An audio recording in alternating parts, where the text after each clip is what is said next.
নমস্কার সবাইকে, আরও একটা ভিডিওতে সবাইকে স্বাগত জানাই। গত 23শে জানুয়ারি এই চিকেনটা তৈরি করেছিলাম বাড়িতে। খেতে দারুণ হয়েছিল। বাচ্চা থেকে বড় সবারই কিন্তু খুব ভালো লেগেছে। আমরা রেগুলার যে চিকেন তৈরি করে তার থেকে একটু আলাদা, বেশ দারুণ হয় খেতে।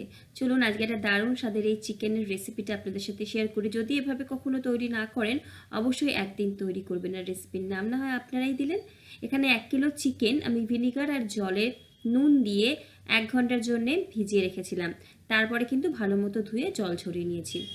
চিকেনের মধ্যে 1 চা চামচ নুন আর হাফ পাতিলেবুর রস দিয়ে ম্যারিনেট করে রেখেছি 8 ঘন্টার জন্য। পাতিলেবু না থাকলে ভিনিগার দিয়েও ম্যারিনেট করতে পারেন।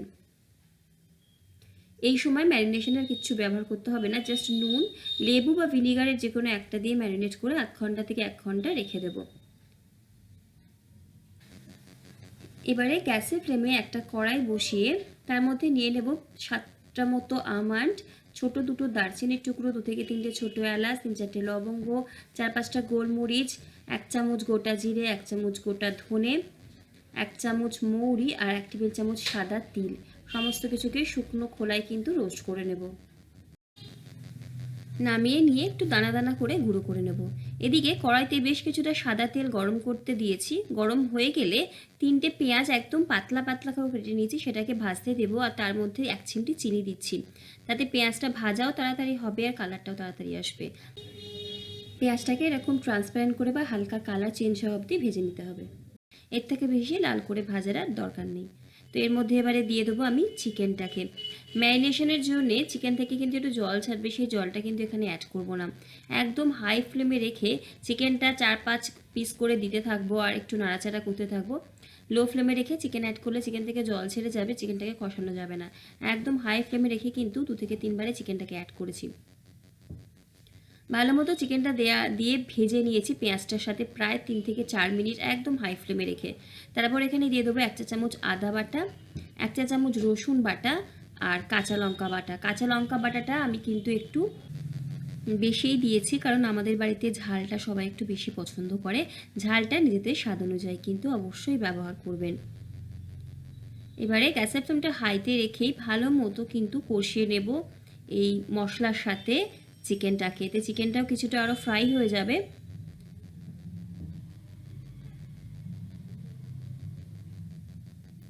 চিকেন কষাতে কষাতে এখানে দিয়ে দেবো গুঁড়ো মশলা। দিয়ে দিচ্ছি হলুদের গুঁড়ো 1 চা চামচ, কাশ্মীরি লাল লঙ্কার গুঁড়ো 1 চা চামচ। কালার যদি বেশি পছন্দ করেন সেক্ষেত্রে আরেকটু কাশ্মীরি লাল লঙ্কার গুঁড়ো ব্যবহার করতে পারেন। আর 2টো টমেটো ছোট ছোট করে কেটে রেখেছিলাম, সেটা দিচ্ছি। আর তার সাথে এখানে দিয়ে দেবো কিন্তু আমি স্বাদ মতো নুন। নুনটা এই সময় অ্যাড করলে টমেটোটা কিন্তু তাড়াতাড়ি গলে যাবে। এবারে ভালো মতো আমাদের কিন্তু চিকেনটাকে কষিয়ে নিতে হবে। যদি মনে হয় ড্রাই লাগছে সেক্ষেত্রে গরম জলের ব্যবহার করে চিকেন কষিয়ে নেব। চিকেনটা কষাতে কষাতেই অর্ধেক কিন্তু প্রায় সেদ্ধ হয়ে যাবে। আর এদিকে যে গুঁড়ো মশলাটা করে রেখেছিলাম সেটা এখানে কিন্তু অ্যাড করে দিচ্ছি। এখনও পর্যন্ত রান্নায় কিন্তু আমি কোনো জলের ব্যবহার করিনি। চিকেনটা কষাচ্ছি আর যেটুকু জল বেরিয়েছে সেটা কিন্তু চিকেন থেকেই বেরিয়েছে। তো যে গুঁড়ো মশলাটা তৈরি করেছিলাম সেটা সমস্তটাই কিন্তু এখানে দিয়ে দিচ্ছি এবং ভালো মতো আবারও কিন্তু মিনিট 5 মতো চিকেনটাকে কষিয়ে নেব। এই রান্নাটা কিন্তু বেসিক্যালি কষিয়েই হবে। লাস্টে যখন ভালো মতো কষানো হয়ে যাবে তখন এখানে দিয়ে দেবো টক দই 150 গ্রাম। টক দইটা মিক্সি জারের মধ্যে নিয়ে আমি ফেটিয়ে নিয়েছি। অনেক বেশি স্মুথ হয়ে যায় মিক্সির জারে একটু ফেটিয়ে নিলে বা মিক্সির জারে একটুখানি ঘুরিয়ে নিলে। তো ভালো মতো সমস্ত কিছুকে আরও কিছুক্ষণ ধরে আমি রান্না করে নিয়েছি, যতক্ষণ না তেলটা ছাড়বে আর ভালো মতো কিন্তু মাংস কষানো হবে। দেখুন সুন্দরভাবে মাংস থেকে তেল ছেড়ে গেছে। এই রেসিপিটা একটু ধীরে ধীরে কিন্তু কষিয়ে রান্না করলেই আর জলের ব্যবহারটা না করে কষালে কিন্তু একটু ভালো হয় খেতে। আর এখানে মাংস ভালো মতো কষিয়ে নিয়েছি, তেল ছেড়ে গেছে, অর্ধেকের বেশি মাংস কিন্তু সেদ্ধ হয়ে গেছে অলরেডি কষাতে কষাতে। এবারে কিন্তু এখানে দিয়ে দেবো আমি গরম জল। যেমন গ্রেভি চাইছেন সেরকম প্রয়োজন মতো গরম জলের ব্যবহার করতে পারেন। আমি এখানে খুব বেশি গ্রেভি করছি না, কারণ এটা পোলাও দিয়ে সার্ভ করছি, ফ্রাইড রাইস দিয়ে সার্ভ করব। তো খুব বেশি এখানে গ্রেভি করছি না। আমি গরম জলের ব্যবহার করলাম মোটামুটি এখন 1 কাপ মতো দিলাম, কারণ মাংসটা একটু ফুটবে আর কিছুক্ষণ। তো ভালো মতো মশলার সাথে চিকেনের সাথে ভালো মতো জলটাকে মিক্স করে নিলাম। যখন এটা ফুটতে শুরু করবে ঢাকা দিয়ে মিডিয়াম টু লো ফ্লেমে রেখে দেবো মিনিট 5 মতো, বা যতক্ষণ না মাংসটা ভালো মতো সেদ্ধ হয়ে যাচ্ছে। মাংস কিন্তু এখানে সেদ্ধ হয়ে গেছে, দেখিয়ে বুঝতে পারছেন হাড়টা থেকে দেখুন ছাড়তেও শুরু করে দিয়েছে। মাংস এখানে ডান।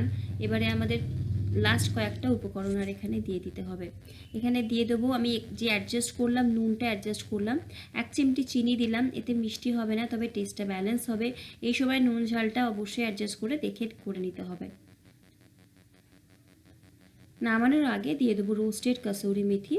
তবে আমি এখানে প্লেন কাসুরি মেথি যেটা কিনতে পাওয়া যায় দোকান থেকে সেটাই দিচ্ছি, আমি কিন্তু আর বাড়িতে রোস্ট করিনি। ভালো মতো সব কিছু মিশিয়ে দিয়ে নামানোর আগে দিয়ে দেবো মাখন বা ঘিও ব্যবহার করতে পারেন, তবে এই রেসিপিটাতে মাখন দিলে বেশি ভালো হয়। 1 টেবিল চামচ মতো মাখন দিচ্ছি। আর কোনো গরম মশলার গুঁড়ো কিচ্ছু ব্যবহার করতে হবে না, যা ব্যবহার করেছি ওই গুঁড়ো মশলা যেটা তৈরি করলাম সেটাতেই কিন্তু। তো রেডি আমাদের এখানে দারুণ স্বাদের চিকেন। অবশ্যই রেসিপিটা একদিন বাড়িতে তৈরি করুন। চিকেন তো প্রায় হয়তো বাড়িতে হয়, বাড়িতে বাচ্চা থাকলে তো হবেই। তো যে কোনো একদিন তৈরি করতে পারেন। জানান তৈরি করে কেমন লাগলো। ভিডিও ভালো লাগলে লাইক, কমেন্ট, শেয়ার, সাবস্ক্রাইব করে পাশে থাকুন।